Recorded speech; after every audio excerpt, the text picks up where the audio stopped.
namimigay yan, nakasupot na. Dahil mga tao rin huli, Marcos, ang inuluklok ng Smartmatic dyan.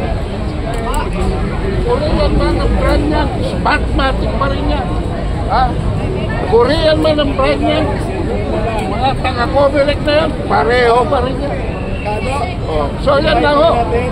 Maraming salamat po, Kado. Mabuhay po kayo. Hindi po rin sila.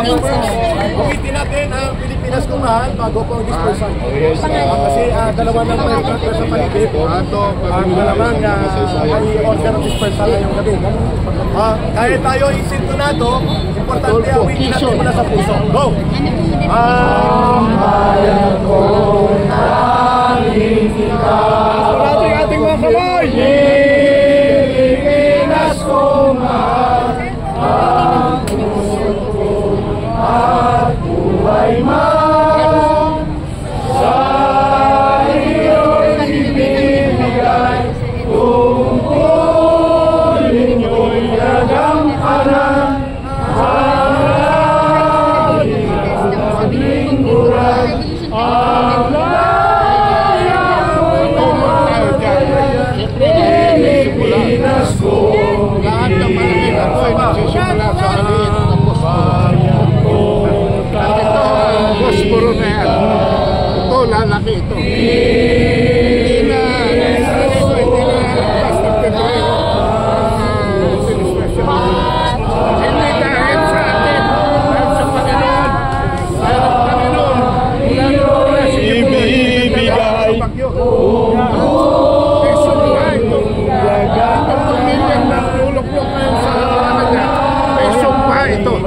At ang karma nito, umaandar na.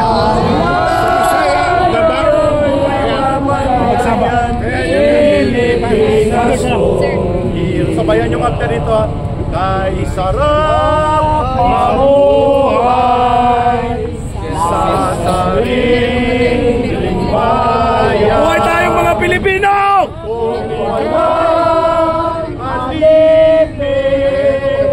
At may ang bayan sinisingil bukas ay babangon din. Ang sila'y pumula sa timyas ng paglaya. Go! Ibon man ay ayang lumipas.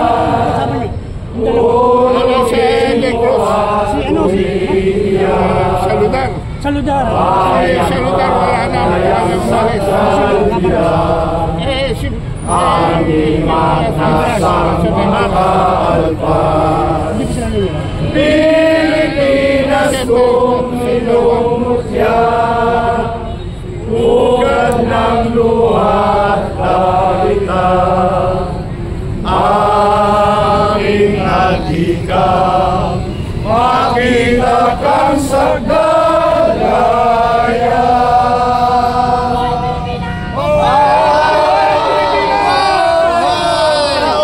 Ang bayan, hindi magagapi. Ang tao, ang bayan, hindi magagapi. Ang tao, ang bayan, hindi magagapi. The people united will never be defeated. The people united will never be defeated. The people united will never be defeated. The people united will never be defeated. Mabuhay ang sambayan ng Pilipino. Mabuhay! Walang leader dito. Mabuhay! Kapag aristuhin po tayo, magbo-volunteer po kami upang huwag kayong saktan. Pero kung tayo po'y sasabuyan ng water cannon mamaya, do not resist, but do not keep quiet. I-document po natin yon.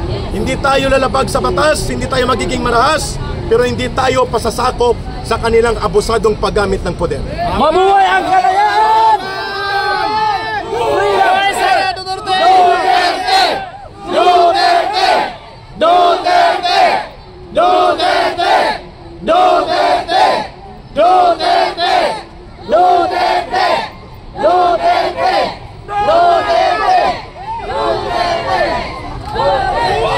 So mamaya po, mga kababayan, kababayan, tayo nagtitipon hindi para manggulo. Tayo nagtitipon sa mapayapang pamamaraan sapagkat ito ay nasasaligang batas. Ang mapayapang pagtitipon at sama-samang pagkilos ng mamamayan ay ginagarantiya ng saligang batas. Wala tayong nilalabag na batas. Huwag tayong mag-obstruct. Hindi muna tayo pumagitna sa EDSA. Pakinggan yung sinasabi ni Kairik, hindi muna. Klaro tayo doon. Hindi muna. Dito muna tayo sa gilid. Pangalawa, kapag mang-aresto sila, do not resist. But i-document natin. Tama. Ang Pilipino ay ako ay Pilipino. Ako ay Pilipino. Taso kahit kanino, Pilipino ay ako. So, huwag muna tayong kumalat. Mag-uusap-usap muna mga volunteers na nandito, na mga nagko-coordinate. Walang leader dito ha. Lahat tayo leader. Tayong lahat leader. Mag-uusap-usap muna kami. Walang alipin dito. Correct. At tayo The masters of this nation. correct. Ang totoong kapangyarihan ay nagaganap sa pagtitipon ng mamamayan. At tayong gawin At na slave, maralita. hindi tayo nananawagan ng pag-aalsa. Anong pinapanawagan natin? Mapayapang pagbabago. Yes! Hindi tayo nananawagan ng revolusyon. Ang pinapanawagan natin, tunay na pagbabago sa mabuting pamamaraan ng pamumuno sa gobyerno. At yan ay sovereign will ng taong bayan. Yes! Klaro tayo dyan. Tama. Yes. Ayaw nating manumbalik ang CPP, NPA, NDF na ginagamit ngayon sa gobyerno ni Marcos at ni Romualdez. Kaya tayo nagsasalita. Kasi sila ang totoong kalaban ng gobyerno. Demokrasya! Demokrasya! Demokrasya tayo, At hindi komunista! at Demokrasya! Demokrasya! Demokrasya! Demokrasya! Demokrasya! Freedom! Freedom! Freedom! Freedom! Freedom! So, Kahirapan! dito muna at Pag-api! bago magpatuloy ang ating spontaneous sa pagtitipon, we will request someone, si Brother Oliver, to bring us into prayer bagamat nasa likod natin ng simbahan ng EDSA Shrine. Brother Oliver, and then we will talk with some coordinators to have an organized response sakali pong i-disperse tayo at hindi tayo payagang manatili beyond 7 p.m. Go ahead, Brother Oliver. Amang Diyos, sa gabi Katahimikan po, please. nanganalangin po kami, Ama, sa oras na ito, dito po sa EDSA, Ama. Patuloy mo po kaming puspusin ng biyaya. Lahat ng nandito po, Amang Diyos, lahat ng nanonood, buong Pilipinas, sa buong mundo, gabayan mo po ang bawat isa sa amin. Dalitong laban na to, Ama. Laban po nito ng buong Pilipinas, laban po ito ng bawat mamamayang Pilipino. Kaya sa gabing ito, Ama, humihiling kami ng kapayapaan, katarungan, at ibigay po ang karapat-dapat. Kung dapat palitan po si Pangulong BBM Marcos, gagawin po namin, Ama, dahil kung ito po ang inyong kalooban, dahil alam po namin sobra na ang pagpapahirap niya sa taong bayan. Wala na po kaming pwedeng sabihin kung hindi kasamaan ang nangyayari sa gobyernong ito. Naglipana na po ang korupsyon, ang drugs, lahat po ng iskalawak na nangyayari dito po sa bansang Pilipinas. Wala na po kaming masasabi dahil sobrang pagpapahirap na po sa taong bayan. Kaya kami po sa gabi ito, buong puso nang humihingi ng gabay ninyo sa bawat isa sa amin. Pagkaingatan niyo po kami sa oras na ito. Dahil sa oras na ito, Ama, alam po namin na itong mga fireman dito na kami po ay bobombahin ng tubig, pero kami po ay hindi aalis. Ipapakita po namin ang aming karapatan. Ang bawat karapatan ng bawat isang Pilipino, ang bawat karapatan ng isang mamamayang Pilipino, at karapatan namin bilang mga anak ng Diyos.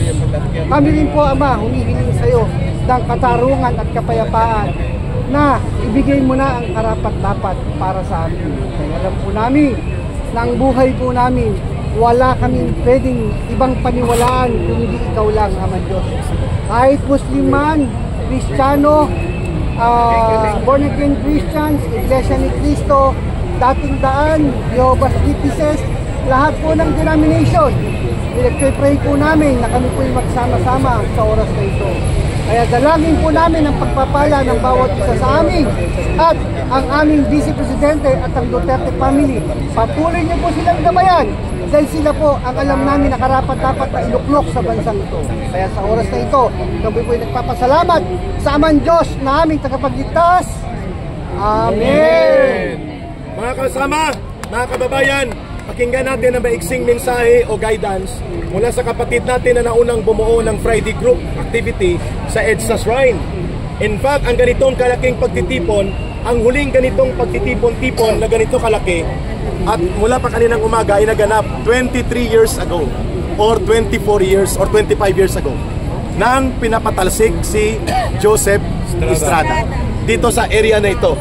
Pero ang core group sa likod noon, mga komunista, mga kasama ko, at napulag nila ang taong bayan. Pero malaking bahagi doon ay mga sinsirong mamamayang Pilipino na talagang gusto ng pagbabago. Pakinggan natin si Brother J.M. Morales sa kanyang ilang guidance in kaso ano po ang mga mangyayari at ano po ang ating gustong gawin, bakit tayo nandito sa EDSA Shrine. Magandang gabi sa inyong lahat.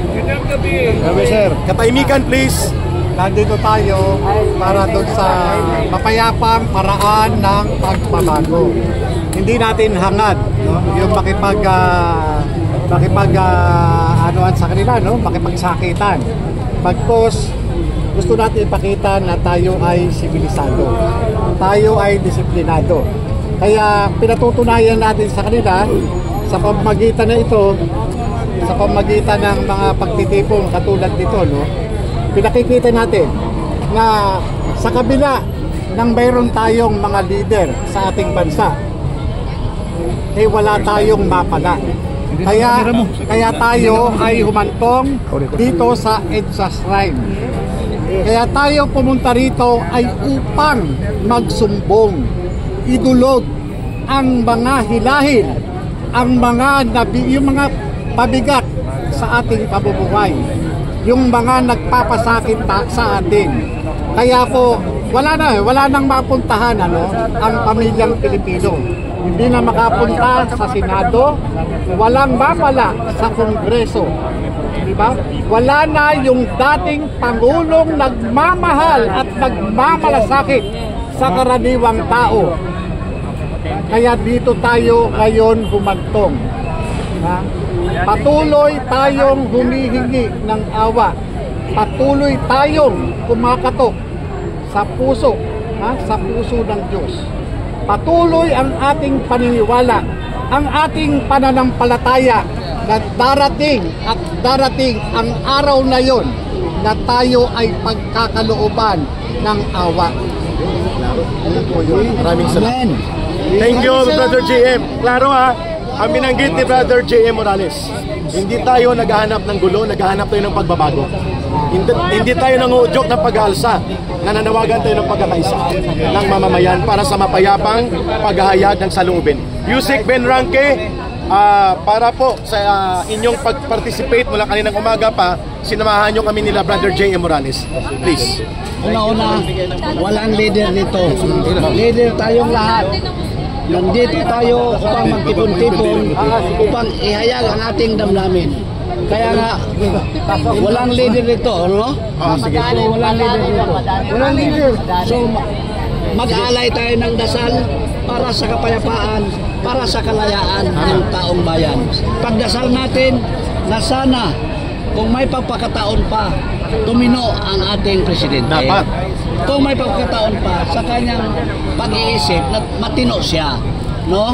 Pero bininasal din natin na kung baka sakali naman hindi na kaya niyang pamunuan ang bansa dahil meron siyang problema sa pag-iisip. Aminin na niya. Aminin na niya at ibigay na niya sa kanyang vice presidente. Kasi nasa konstitusyon niya. Kasi nasa konstitusyon. Correct. No, hindi naman niya pwedeng ibigay kay Martin Romualdez. Hindi Layo pwede. yun. Yun ang nakapagulo. Yun ang napakagulo dahil gusto ni Martin pumalit. Andyan si Inday Sara, ang VP. Diba? Binoto siya sa taong bayan. Correct. So kailangan 32 million. Yes. Dahil alam ng taong bayan na ang tinulungan nating Presidente SBBM hindi makapag-perform na kanyang trabaho isip presidente, hindi niya kaya ngayon bumaba siya. Yun ang ipagdasal natin. At yan ay hindi illegal na panawagan.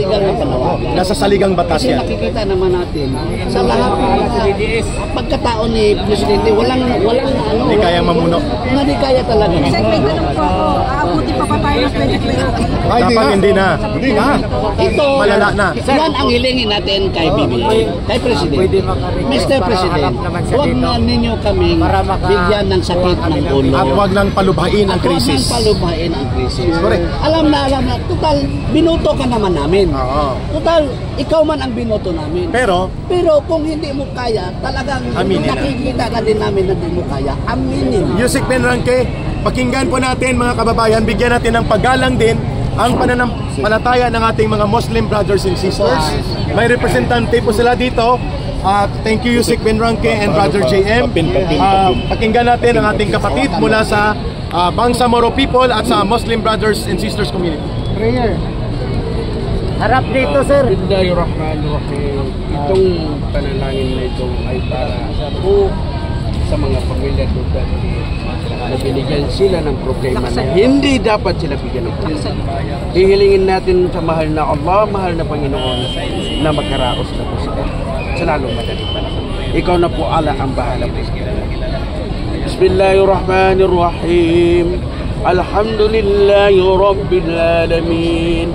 الرحمن الرحيم مالك يوم الدين إياك نعبد وإياك نستعين اهدنا الصراط المستقيم صراط الذين أنعمت عليهم غير المغضوب عليهم ولا الضالين قل إن كنتم تحبون الله فاتبعوني يحببكم الله ويغفر لكم ذنوبكم والله غفور رحيم آمين يا الله. Ya Allah, tulungan mo kami na maging magkalabas na po, makuha mo ang lahat ng pangarap-ibay sa Presidente. Hihilingin namin na mapalitan ng itong Presidente ng Pilipinas. Amen. Amen. Okay. Announcement mga kababayan, hanggat kaya nating manatili ng mapayapang pagtitipon dito sa EDSA Shrine, hindi tayo magkakalat ng anumang basura, hindi tayo magsasagawa ng anumang hakbang na marahas, kung hindi magsasagawa tayo ng mapayapang pagpapahayag, simpleng programa at simpleng paglalabas ng saloobin ng mamamayan. Yun pong gagawin natin sa ating mapayapang pagtitipon na isang konstitusyonal na karapatan ng bawat Pilipino. So kung may gusto pong maghayag ng mensahe dito, ang ating gustong ipaabot, ito po ay isang spontanyo at voluntaryong pagtitipon ng mamamayang Pilipino. Tatlo po ang layunin kung bakit nandito tayo. Number 1, hindi tayo pumapayag na hindi ipatigil ng Pangulong. Ganun ang mentalidad nila eh, mga liberal.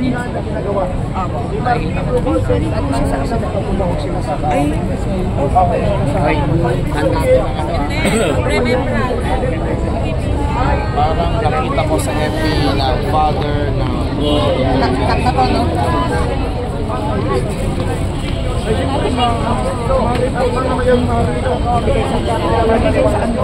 Number 2, sa korupsyon ninyo, nasa ang 1.3 billion pesos na flood control budget.